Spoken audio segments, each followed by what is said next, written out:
हम में से बहुत सारे लोग कभी ना कभी किसी ना किसी कारण से हॉस्पिटल तो ज़रूर जाते हैं और ये जगह हमें बहुत ज़्यादा सेफ भी महसूस करवाती है, शायद डॉक्टर स्टाफ या शायद कोई और चीज़ों के कारण। लेकिन जो आज मैं तुम लोगों के साथ कहानी शेयर करने वाला हूँ वो कहानी है सचिन की और जगह है सफदरजंग हॉस्पिटल। सफदरजंग हॉस्पिटल में ना काफ़ी बड़ा सा एक एरिया आइसोलेटेड है जहाँ रात में तो छोड़ो दिन में भी हॉस्पिटल स्टाफ और वॉचमैन जाने से घबराते हैं।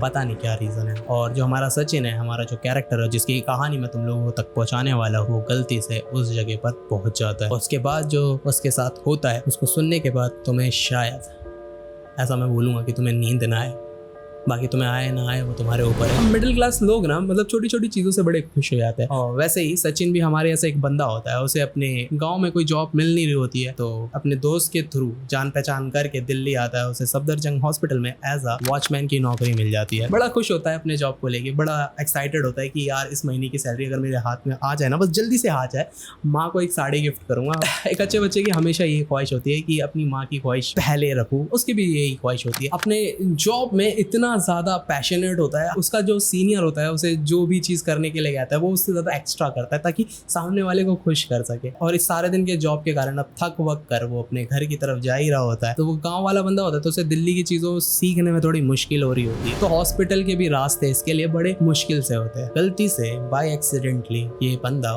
उस जगह पर पहुंच जाता है। पिछले 40 मिनट से सचिन यहाँ से वहाँ घूमता रहता है पर उसे कहीं पे भी एग्जिट नहीं मिलता। उसे एक चीज बड़ी अजीब लगती है, अभी जहाँ वो घूम रहा होता है उस जगह का पूरा इंटीरियर, टेक्सचर और पूरा इन्वायरमेंट कुछ अलग ही लग रहा है। वो अभी तक जहाँ दिन में काम कर रहा होता है वो पूरा मतलब सिंपल जो प्रेजेंट टाइम के सिचुएशन के हिसाब से इंटीरियर होता है और अभी वो जहाँ गलती से आ गया है वो जगह करीबन 1980 के दशक की लग रही होती है। बड़ा अजीब सा फील आता है उसे यहाँ पर कि यहाँ पे जितने भी लोग हैं, जितने भी स्टाफ है, इंक्लूडिंग दीवारों पे लगी फोटोज, आसपास पे रखी चीजें, सब पुराने ज़माने जैसी लग रही है। उसे सबकॉन्शियसली बड़ा अजीब सा लगता है पर इतना इन चीज़ों पे गौर नहीं करता। उसके सामने एक सुंदर सी रिसेप्शनिस्ट बैठी होती है। लड़की तक जाता है और कहता है कि मैम ये एग्जिट का जगह कहाँ पर है। बड़े अजीब तरीके से वो लड़की उसे घूर कर देखती है। कुछ मिली सेकेंड का ही गैप होगा और उस बीच वो कहती है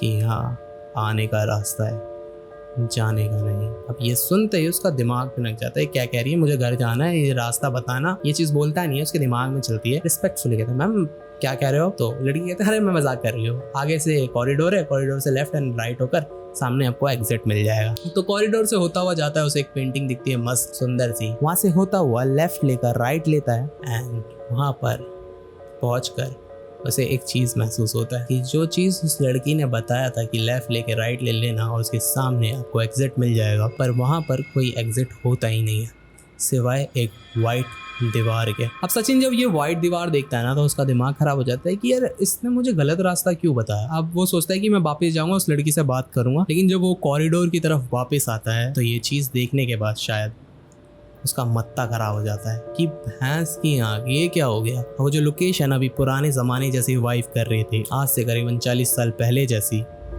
वो लोकेशन अब पूरी तरीके से अबेंडेंड नजर आती है। वो कहता है कि अभी तो 4 मिनट पहले ही मैं यहाँ से गया था, पूरी दीवारें अब पुरानी जैसे मुझे क्यों लग रही है। तो लगता है कि शायद मैंने कोई गलत रास्ता ले लिया होगा जिस कारण मैं यहाँ पर आ गया। लेकिन उसका डाउट तब क्लियर हो जाता है जब वो उसी पेंटिंग को देखता है जिस पेंटिंग को इस कॉरिडोर से होता हुआ जाते समय देखा था। बस फर्क इतना है कि ये पेंटिंग अब बहुत ज्यादा पुरानी नजर आ रही है। पूरे दीवार टूटे फूटे बड़े काई लगी पड़ी और उस जगह पे अब सिर्फ लाइट का एक ही सोर्स है जो चांदनी रात के कारण वहाँ पर क्रिएट हो रही है। पूरा जगह अंधेरा पड़ा होता है लेकिन चांद की एम्बियंस लाइट के कारण वहाँ चीजें साफ साफ उसे नजर आ रही होती है। वो वापस उस रिसेप्शन के पास जाता है तो देखता है पूरा जगह अब टोटली अलग लग रहा है। वहाँ पे जो लोग खड़े थे, पेशेंट्स खड़े थे, कोई भी नहीं है। कभी अगर तुम लोग गए हो अबेंडेंड प्लेसों पे तुम्हें पता है कि वो जगह कैसी दिखती है विजुअली। अभी सेम जो 5 मिनट पहले उसने जो भी चीजें देखी थी वो सेम चीजें होती है वहाँ पर। कुछ चीजें नहीं होती लेकिन वो जगह पूरी तरीके से अबेंडेंड नजर आती है। लिटरली इस बंदे का ना कच्चा गीला हो जाता है। तुम बताओ कि अगर तुम गलती से एक ऐसे प्लेस पे चले जाओ जहाँ पर अभी एक लुक ऐसा दिखाई दे रहा था एंड सडनली ये लुक एकदम अबेंडेंड दिखाई दे रहा है तो तुम्हें कैसा लगेगा। सेम उसे वही चीज महसूस होता है। वो बहुत देर तक इधर उधर घूमता है कि कहीं उसे एग्जिट मिल जाए, कहीं उससे बाहर निकलने का मौका मिल जाए, पर उसे कोई भी एग्जिट नहीं मिलता। थोड़ी देर और यहाँ वहाँ ढूंढने के बाद ना वो बंदा थक जाता है और वहीं पर जो रिसेप्शन वाला एरिया होता है वहाँ पर किसी ऑब्जेक्ट के ऊपर बैठ जाता है और सोचने लगता है कि यार मैं इस जगह से भैंस की आँख कैसे बाहर निकल सकता हूँ। थोड़ी देर जब वो वहाँ बैठा होता है तो उसे एक आवाज़ सुनाई देती है किसी के चलने की। वो चलने की आवाज़ कॉरिडोर की ओर से आ रही होती है। वो तेजी से दौड़ते हुए कॉरिडोर की ओर जाता है और देखता है कि वहाँ एक डॉक्टर वॉक कर रहा है। वो आवाज़ मारता है डॉक्टर को, सुनना भाई साहब, ये यहाँ से बाहर निकलने का रास्ता किधर से। वो जहाँ वॉक कर रहा होता है ना वहीं रुक जाता है एंड दोनों के बीच में एक साइलेंस क्रिएट होता है। सचिन वेट करता है अपने रिप्लाई का एंड वो बंदा पीछे टर्न लेता है और अपना मास्क हटाता है। और जैसे ही वो बंदा अपना मास्क हटाता है तो सचिन देखता है कि उस डॉक्टर के पूरे होठ पर टाके लगे हुए हैं। ये देखते ही उसके रोंगटे खड़े हो जाते हैं क्योंकि इस जगह पर इतने देर ढूंढने के बाद भी उसे कोई नहीं मिलता और जब मिलता है कोई तो उसके होठों पर टाके लगे हुए हैं। अब ये चीज़ देखने के बाद सचिन को इतना तो क्लियर हो चुका था कि वो शायद अनवांटेड तरीके से किसी पैरानॉर्मल एक्टिविटी में इन्वॉल्व हो चुका है। वो धीरे धीरे अपने पैर पीछे करता है। वो डॉक्टर स्टिल अपने जगह पे खड़ा है और वो जब भागना शुरू करता है तो पूरे उस जगह पर सिर्फ चीखे और चिल्लाने की आवाज़ें आनी शुरू हो जाती है। वो जितना तेज, जितनी पावर से यहाँ से भाग सकता है उतना तेज भागता है और भागते हुए उसके साथ एक गलती ये हो जाती कि फर्श पे पड़ा एक कांच के बोतल पर वो पैर रख देता है और स्लिप खाकर ज़मीन पर गिर जाता है और गिरते ही उसकी आंखें बंद। जब उसकी वापस आंख खुलती है तो वो हॉस्पिटल के जनरल वार्ड पर होता है। वहाँ मौजूद नर्स ने उसे बताया कि वो बहुत ज़्यादा किस्मत वाला है बिकॉज हॉस्पिटल का वो एरिया कई सालों से बंद पड़ा है